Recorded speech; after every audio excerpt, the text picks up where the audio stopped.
Bismillahirrahmanirrahim. Assalamualaikum warahmatullahi wabarakatuh.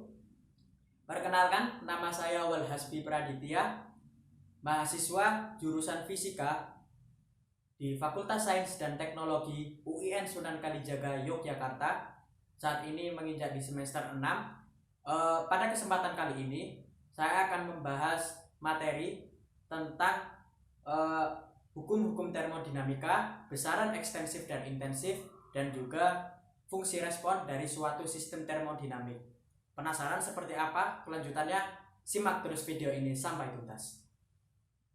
Ya, seperti inilah kawan-kawan, hukum-hukum termodinamika, besaran ekstensif dan intensif, serta fungsi respon. Kita kali ini akan membahas secara detail apa dibalik itu pernyataan itu semua.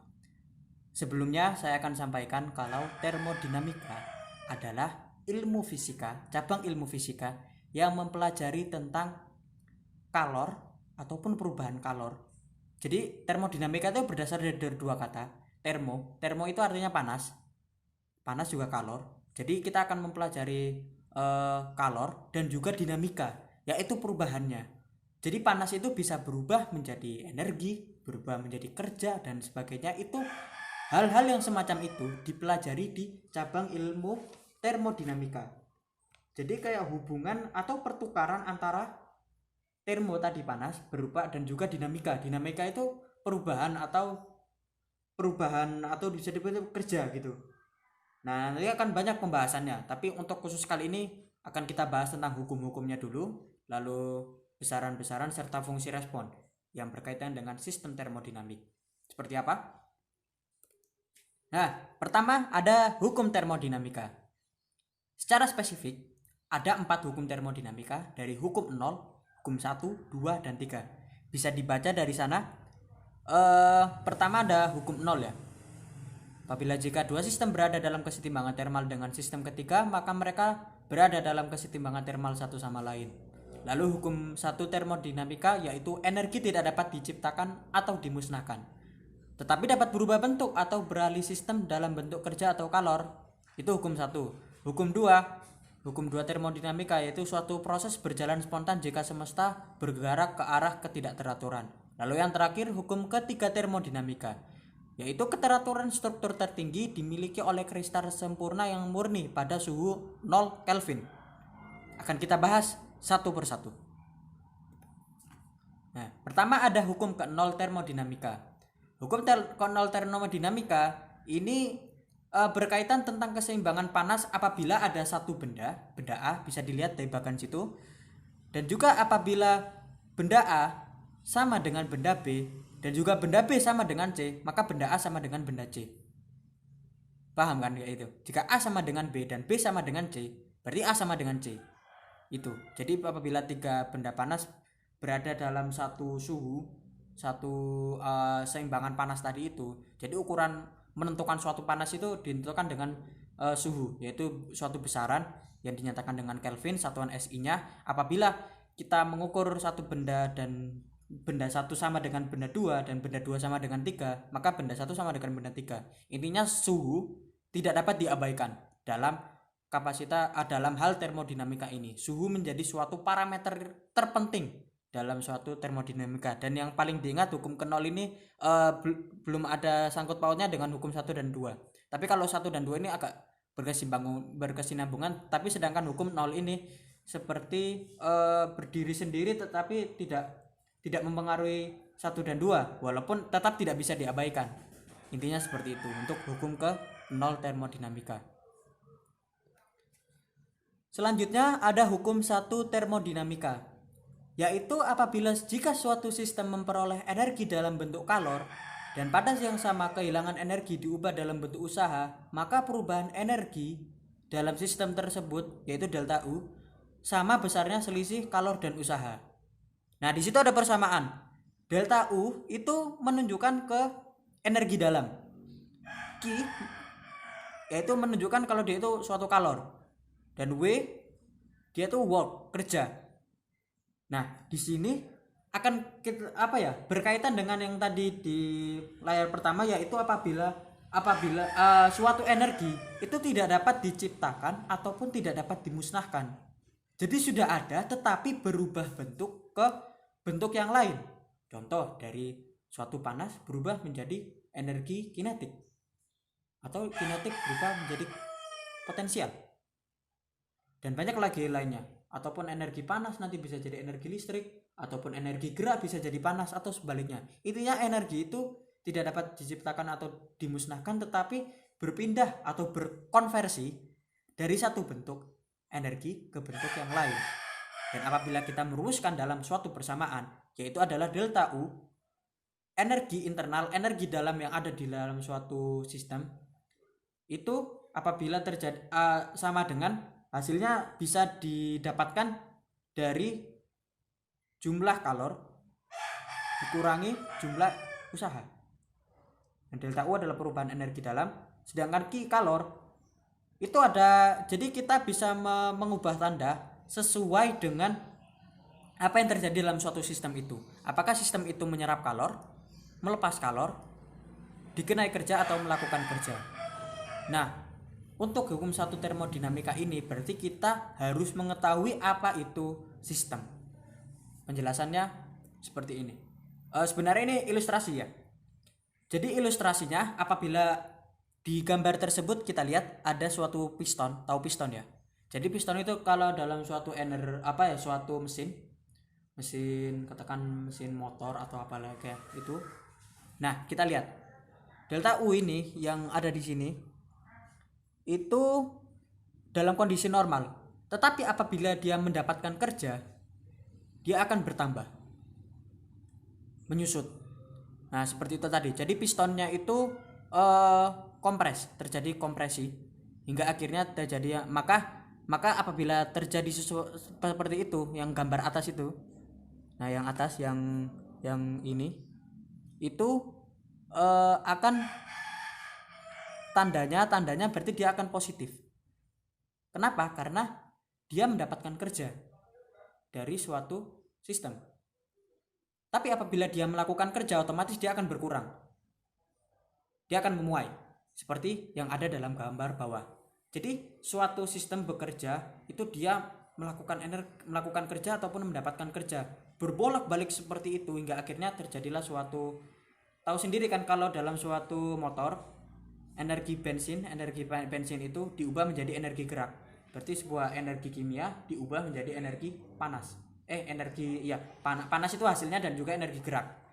Dia mendapatkan kerja ataupun mendapatkan kalor, dan itu terjadi secara cepat hingga akhirnya dia bisa melaju secara cepat tadi, motor itu tadi. Itu ilustrasinya dalam suatu piston. Karena piston itu bisa mengembang, bisa juga menyusut. Dia mengalami kompres, dia juga mengalami ekspansi gitu. Atasnya kompresi, bawahnya ekspansi, terjadi pemanjangan. Dari itu, ini udara ya. Nah, ini kerja ya. Dalam termodinamika, kerja dilakukan oleh lingkungan pada sistem. Kerjanya dilakukan oleh lingkungan pada sistem. Lingkungan itu sesuatu di luar sistem. Jadi dia melakukan kerja ke sistem dari lingkungan yang luar itu tadi. Jika sistem melakukan kerja pada lingkungan, maka nilainya adalah negatif sesuai kesepakatan tanda tadi, dan didapatkan dari suatu persamaan dari ini tadi, yaitu delta W atau perubahan kerja itu adalah minus P itu pressure, tekanan, dikalikan delta V. Delta V adalah perubahan volume. Itu penurunan dari rumus kerja. Nah, tetapi kita harus tahu apa itu sistem, apa itu lingkungan. Ini yang paling penting sebenarnya. Sistem itu adalah sejumlah materi atau daerah dalam ruang yang dijadikan objek studi. Apabila kita mengacu pada piston tadi, berarti apa yang ada di dalam piston, yaitu udara, itu tadi adalah sebuah sistemnya tadi itu. Sedangkan ada lingkungan. Lingkungan adalah massa atau daerah yang berada di luar sistem. Jadi ada suatu batas. Suatu batas ini adalah yang membedakan antara sistem dan lingkungan itu tadi. Batasnya ada batas tetap, fixed boundary, dan juga batas berubah, bidang nyata atau maya yang berada di antara sistem dan lingkungan.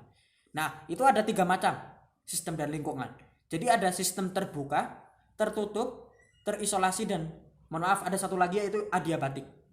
Tapi yang paling umum dipakai adalah 3 sistem tadi ini, terbuka, tertutup, terisolasi. Apabila sistemnya terbuka, maka coba lihat gambar kiri bawah. Nah, lihat itu, sistem terbuka. Dia itu akan membuat apa yang ada di dalam sistem dan lingkungan dia bisa keluar masuk secara cepat. Jadi terbuka. Jadi massa ataupun kalor ataupun kerja dia bisa keluar masuk sistem. Dari lingkungan ke sistem atau dari lingkungan ke sistem. Keluar masuk. Baik itu massa ataupun kalor. Sedangkan kalau tertutup, dia itu tertutup. Nah, jadi dinding batasnya itu tertutup sekali hingga akhirnya massa tidak dapat keluar masuk seenaknya. Jadi dia itu karena sistem tertutup, batasnya itu sangat rapat, yang bisa keluar masuk hanya kalor dan kerja. Sedangkan massa tidak bisa. Kalau sistem terisolasi, semuanya tidak masuk. Jadi apa yang ada di sistem dan apa yang ada di lingkungan itu sendiri-sendiri. Nah, adiabatik adalah salah satu penerapan hukum termodinamika selain isotermal, isobarik, isohorik. Adiabatik menyebabkan masanya berpindah, tetapi kalornya tidak dapat keluar masuk. Intinya itu kalornya tidak dapat keluar masuk, tapi massa ataupun kerjanya bisa. Jadi benar-benar tertutup hingga kalor panas itu tadi, suatu panas tidak dapat seenaknya saja keluar masuk sistem. Itu sistem adiabatik. Contohnya yang terbuka adalah gelas, tabung reaksi. Sedangkan tertutup pembakar bunsen, kalorimeter bom terisolasi. Pembakar bunsen ini mirip kayak apa tadi namanya? Tadi tuh piston tadi. Sedangkan adiabatik termos. Nah, kita tahu kan termos, dalam suatu sistem termos dia tidak bisa keluar masuk. Panasnya terperangkap di situ. Jadi masih tetap panas di dalam termos tadi itu. Dia menggunakan sistem adiabatik. Kembali ke hukum satu termodinamika, sebenarnya hukum satu termodinamika ada empat penerapan. Satu, isotermal. Isotermal adalah keadaan di mana tidak terjadi perubahan suhu. Isotermal. Jadi term atau temperaturnya itu dalam keadaan tetap. Yang kedua, isohorik. Isohorik itu volumenya tetap. Ketiga, isobarik tekanan tetap. Dan yang keempat, adiabatik tadi. Itu aplikasi pada hukum satu termodinamika. Seperti itu. Nah, tidak saya bahas di PPT sini, tapi itu memang dasar yang harus sudah diketahui dalam termodinamik, karena itulah yang akan terus dibahas dan dikaji seperti itu. Itu untuk hukum 1 sebelum kita lompat ke hukum 2. Selanjutnya hukum kedua termodinamika. Dari hukum kedua termodinamika kita bisa ambil dari pernyataan Clausius yang ada di PPT ini, ada Thomson, Kelvin, Planck, yaitu jika tidak ada kerja dari luar panas tidak akan merambat secara kontan dari suhu rendah ke suhu tinggi. Nah, bisa jelas kan? Panas itu pasti dari suhu tinggi ke suhu rendah. Apabila kita mencampurkan suatu air panas dan air dingin pada suhu yang berbeda, katakan yang satu suhunya 70 derajat, yang satu 30 derajat. Apabila kita campurkan, pasti kalor itu, panas itu tadi akan mengalir dari suhu yang tinggi ke suhu rendah. Tidak mungkin dari suhu rendah ke suhu tinggi. Intinya seperti itu. Lalu yang kedua, proses perubahan kerja menjadi panas merupakan proses irreversible. Jika tidak terjadi proses lainnya. Apa itu irreversible? Tidak dapat kembali ke bentuk semula. Perubahan kerja menjadi panas. Tidak dapat, katakan suatu sistem, dia itu bekerja lalu menghasilkan panas. Dari panas ini tidak mungkin jadi kerja lagi. Nah, tidak dapat kembali ke bentuk semula. Itulah yang dinamakan irreversible. Lalu yang ketiga, suatu mesin tidak mungkin bekerja dengan hanya mengambil energi dari suatu sumber suhu tinggi kemudian membuangnya ke sumber panas tersebut untuk menghasilkan kerja abadi. Ketidakmungkinan mesin abadi. Yaitu tadi. Jadi katakan inilah lampu lah. Lampu itu pasti dari 100% energinya, 90% itu menjadi panas. 10% jadi cahaya. Nah, tidak mungkin kan seluruh energinya dikonversi ke cahaya semuanya. Kita inginnya jadi cahaya semuanya, tidak perlu menjadikan panas. Tetapi sekali lagi tidak ada yang seperti itu. motor, kalian tahu mesin mesin apa namanya, bahan bakarnya BBM itu, dia akan menjadi gerak sama dia menjadi panas, lebih banyak menjadi panasnya yang akan terbuang di knalpot. Ya karena itu, karena efisiensi yang dihasilkan suatu mesin itu mustahil bisa 100%. Mustahil bisa 100%. Tidak mungkin suatu uh, bentuk energi dikonversi ke bentuk lainnya 100% jadi bentuk energi itu. Pasti ada panas yang terbuang. Inilah yang dinamakan hukum. Kenapa bisa dinamakan hukum? Hukum tertinggi fisika itu berasal dari eksperimen. Eksperimen sudah membuktikan itu, makalah dicetuslah hukum-hukum termodinamika dalam suatu persamaan ataupun pernyataan tadi itu. Pernyataan tadi itu berasal dari suatu persamaan tadi itu ya. Persamaan hukum suatu termodinamika bisa dijabarkan secara detail lewat pernyataan-pernyataan. Tetapi untuk persamaannya yaitu tadi delta U sama dengan Q min W atau plus W, tergantung sistem dan lingkungannya. Karena sudah terbukti secara eksperimen. Itulah yang dinamakan hukum dalam fisika. Hukum tertinggi dalam fisika adalah eksperimen. Hukum dua termodinamika itu terkait dengan entropi. Hukum ini menyatakan bahwa total entropi dari suatu sistem termodinamika terisolasi. Ingat ya, terisolasi tadi ya, tidak bisa apapun yang masuk. Entah itu panas, entah itu kalor. Coba yang tadi itu, nah ini ya, terisolasi. Berarti massa, kalor ataupun kerja tidak dapat keluar masuk. Gambarnya ada di nomor 3 dari kanan, paling kanan sendiri bawah. Nah itu tadi kan, cenderung untuk meningkat seiring dengan meningkatnya waktu, mendekati nilai maksimum. Nah perubahan entropi tadi ini dilambangkan dengan delta S. Persamaannya Q per T. Berarti satuannya adalah joule per second. T itu temperatur, joule per Kelvin. Itu untuk entropi. Nah entropi ini bisa kita katakan adalah suatu variabel yang menyatakan dia itu menuju ke ketidakteraturan. Jadi apabila suatu entropi itu tidak mungkin turun ya. Entropi itu pasti tetap ataupun meningkat. Entropi meningkat berarti suatu sistem ini menuju ke ketidakteraturan semakin besar. Ketidakteraturan suatu sistem, ya kita tahu ya, kita kasih contoh lah. Apabila dalam suatu kamar, ya awal-awal mungkin terlihat rapi, tapi kalau makin kelamaan dia itu makin kacau balau. Atau dunia inilah, kita tahu dunia ini kacau balaunya karena corona lah, yang paling hit saat ini ya. Itu berarti entropinya semakin besar karena menimbulkan ketidakteraturan dalam sistem dunia ini. Kita tahu yang awalnya normal menjadi tidak beraturan karena corona. Semuanya penerbangan ataupun perdagangan ataupun yang paling saya sesalkan itu euro itu dibatalkan. Jadi kan itu menunjukkan ketidakteraturan. Yaitu tadi dunia ini sebenarnya menuju ke ketidakteraturan dengan entropi semakin meningkat. Saya pernah baca buku, apabila entropi maksimum sekali berarti dia itu menandakan kalau dunia ini kiamat. Ya seperti itulah kalau kita bicarakan, ya kan logis kan, masuk akal kan. Apa entropinya maksimum berarti ketidakteraturannya makin sangat besar. Nah itulah terjadi suatu kacauan dunia, yaitu kiamat. Tapi ini yang pernah saya baca di buku ya. Ya, hukum kedua termodinamika itu satu tadi itu, there is no perfect engine, yang sudah saya jelaskan tadi panjang lebar ya, tidak ada mesin yang sempurna. Lalu dari persamaan Clausius juga bahwa itu tidak ada refrigerator itu refrigerator itu kulkas. Tahu kulkas kan?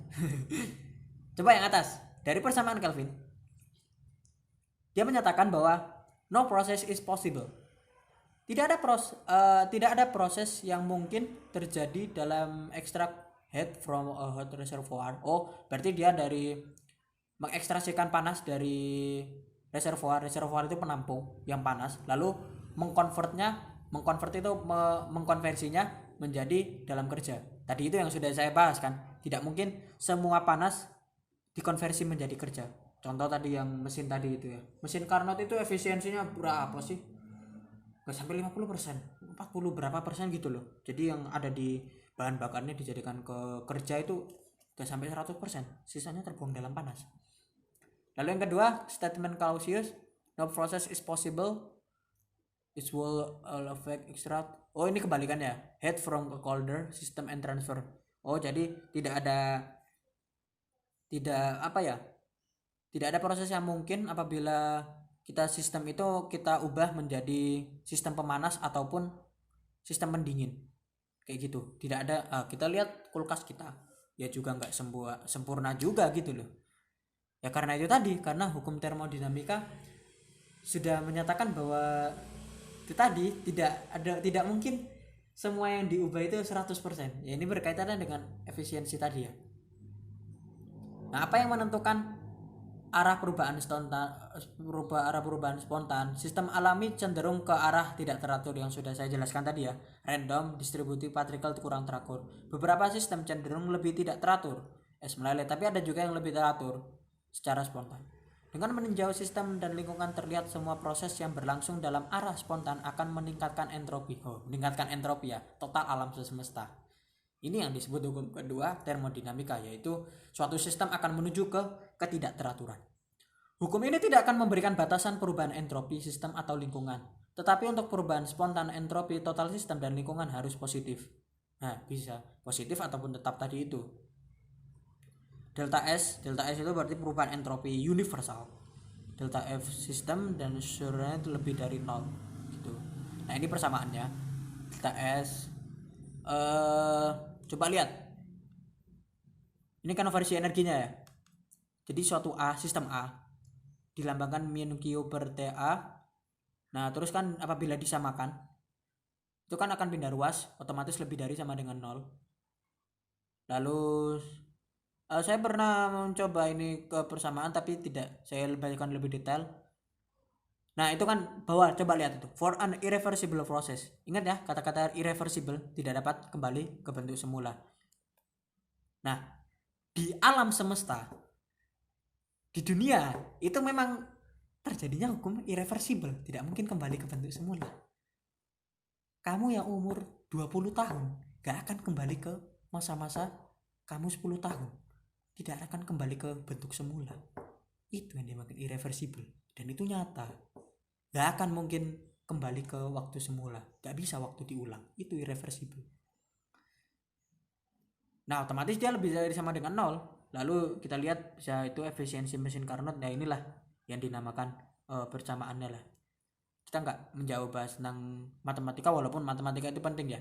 Jadi dari ini matematika ini menjabarkan satu persamaan, dan itu dinyatakan dalam satu yang pasti. Pernyataan bisa banyak hal yang bisa dijelaskan seperti itu. Sistem terisolasi akan makin acak. Ingat ya, terisolasi tadi ya, akan makin acak dengan adanya hukum termodinamika yang kedua ini. Entropi ukuran bagi taraf keacakan. Entropi sistem terisolasi hanya dapat tetap atau meningkat. Sistem tak teratur, kebanyakan atom-atomnya bergerak acak. Ingat ya, tak teratur. Jadi tak teratur ini bisa dilambangkan dengan entropi, dinyatakan dengan entropi, sebesar apa entropinya. Lalu sistem teratur ada pola yang teratur dan dapat diramalkan perkembangannya. Lalu yang terakhir yaitu hukum 3 termodinamika. Menyatakan bahwa pada suatu sistem mencapai temperatur 0 absolut atau 0 Kelvin, semua proses akan berhenti dan entropi akan mendekati nilai minimum. Bukan berarti entropinya berkurang ya, tetapi dia itu akan menjadi nilai minimum, karena suatu entropi itu tidak mungkin berkurang. Hukum 3 termodinamika juga menyatakan bahwa suatu kristal sempurna pada temperatur 0 mutlak mempunyai keteraturan sempurna. Jadi entropinya adalah 0. 0 kan? 0 itu nilai minimumnya. Hukum 3 termodinamika memberikan dasar untuk menetapkan entropi absolut suatu zat, yaitu entropi setiap kristal sempurna adalah 0 pada suhu 0 absolut atau 0 derajat Kelvin. Pada keadaan ini, setiap atom pada posisi yang pasti dan memiliki energi dalam terendah. Jadi kalau dalam suatu keadaan di mana keadaan itu suhunya adalah 0 derajat Kelvin, atom itu akan berhenti bergerak. Atom berhenti bergerak berarti dia keteraturannya sempurna. Keteraturannya sempurna berarti entropinya 0, karena tidak terjadi proses menuju ke ketidakteraturan. Itu hukum 3 termodinamika. Nah, tetapi di alam semesta ya di alam semesta untuk membuat suatu sistem menjadi 0 derajat Kelvin itu hampir tidak mungkin, sangat-sangat susah. Ya mungkin di lab bisa, hanya di laboratorium kalau kita menurunkan suhunya sampai 0 derajat Kelvin, tapi di alam semesta ini hampir tidak ada benda yang suhunya 0 derajat Kelvin. Otomatis ya, yang ada di alam semesta ini akan menuju ke tidak teraturan. Walaupun di hukum termodinamika kita tahu kalau ingin tidak menuju ke tidak teraturan adalah dengan menjadikan sistem tersebut yang menjadi temperaturnya 0 mutlak. Tetapi di alam semesta itu hampir tidak mungkin. Ya, seperti itulah.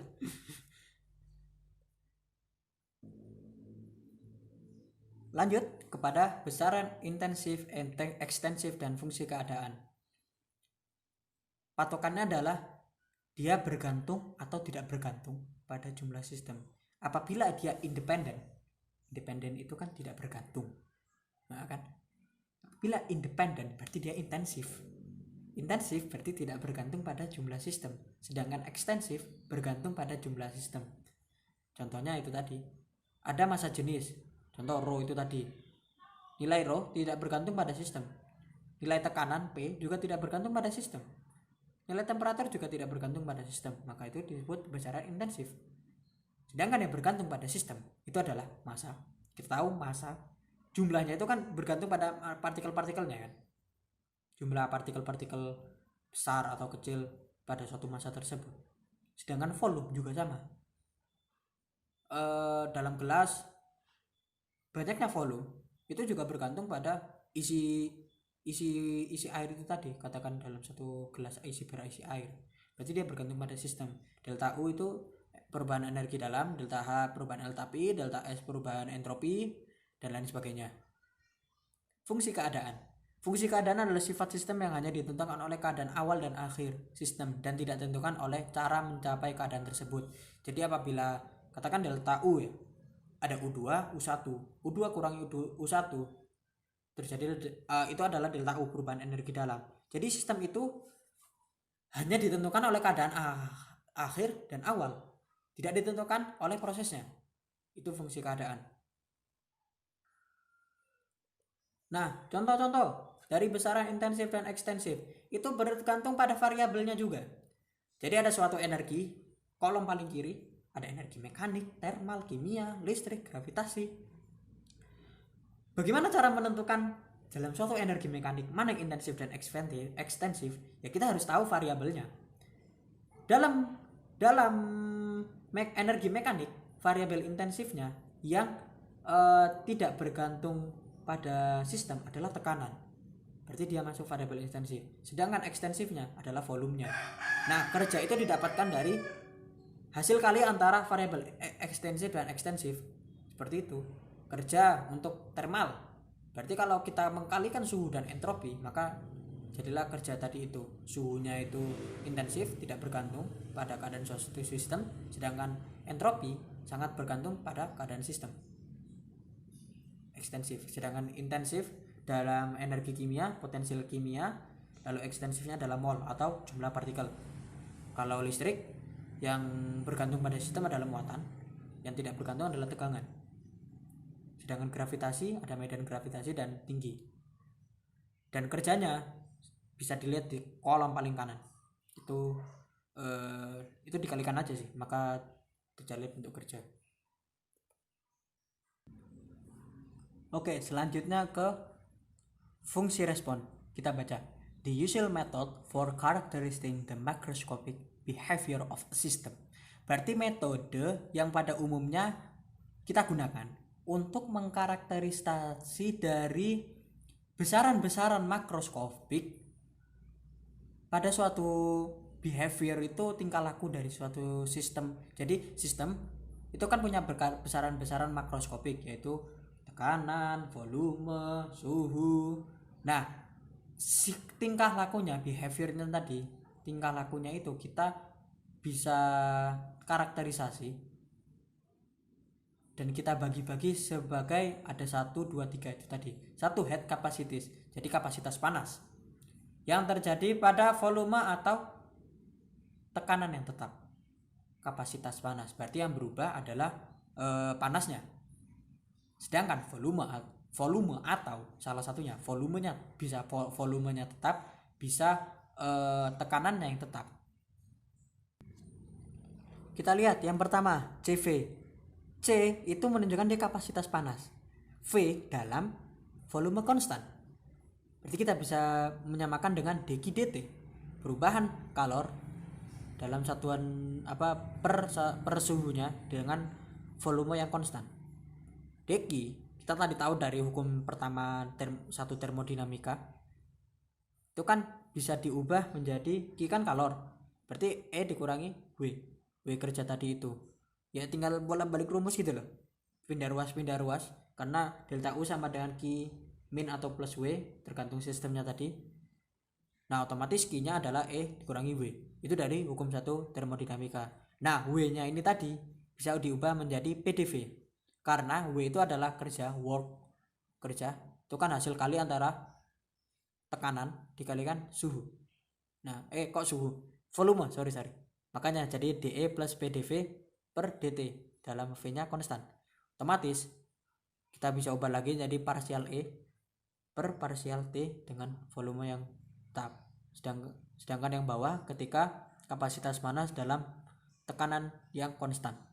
Sama seperti terusnya tadi dari hukum satu termodinamika, terus V nya dijabarkan jadi PDV. Terus yang terakhir nanti ada penambahan P karena P nya tadi konstan ya. P do V do T P tadi itu. Ada sedikit perbedaan antara CV dan CP. Lalu yang kedua adalah kompresibilitas panas. Dilambangkan -1 per V do V dP dengan T dan N yang konstan. Lalu ada ekspansi termal. Ya, ekspansi berarti penambahan termal panas. Lalu bisa diubahkan pada gas ideal, yaitu PV kan sebanding dengan T, bersamaan sama KT itu tadi, kayak KT itu adalah kompresibilitas panas, sedangkan alfa P itu ekspansi termal, ekspansi panas. Lanjut terakhir yaitu head capacity atau kapasitas panas. EOA ini adalah equation of state, persamaan keadaan pada kapasitas panas. All other thermodynamic, semua yang berhubungan dengan thermodynamic properties pada sistem bisa obtain gitulah. Jadi ini intinya itu dengan CP-CV tadi pada persamaan keadaan. Kita akan dengan CP pasti lebih besar dari CV. Berarti ketika P pressure-nya konstan itu lebih besar daripada ketika volumenya konstan. Tadi kan bisa dilihat kalau yang P tadi ada penambahan, itu berarti kan pasti lebih besar daripada yang CV dalam persamaannya gitu loh. Dalam gas yang ideal kayak gitu. Nah ini penjabaran matematis sebenarnya sih dalam persamaan keadaan. Nanti bisa kita pelajari lebih lanjut tentang kapasitas, kompresibilitas, ekspansivitas dan hal yang lain sebagainya. Dan juga ini lebih ke matematis sih. Apabila temperaturnya meningkat, kapasitasnya itu kuantitatifnya meningkat dalam hal-hal dalam perhitungan matematis. Jadi tentang kalkulus dimasukkan ke dalam persamaan termodinamika kayak gitu. Dan jangan lupa juga konstanta Boltzmann yang dilambangkan dengan 1 kali 4 kali 10 pangkat min 23 Joule per Kelvin. Seperti itu. Dari semuanya saya ucapkan mohon maaf terus sebesar-besarnya apabila masih banyak penjelasan yang kurang. Ini juga sedang adzan maghrib. Sekian dan terima kasih atas perhatiannya. Wassalamualaikum warahmatullahi wabarakatuh.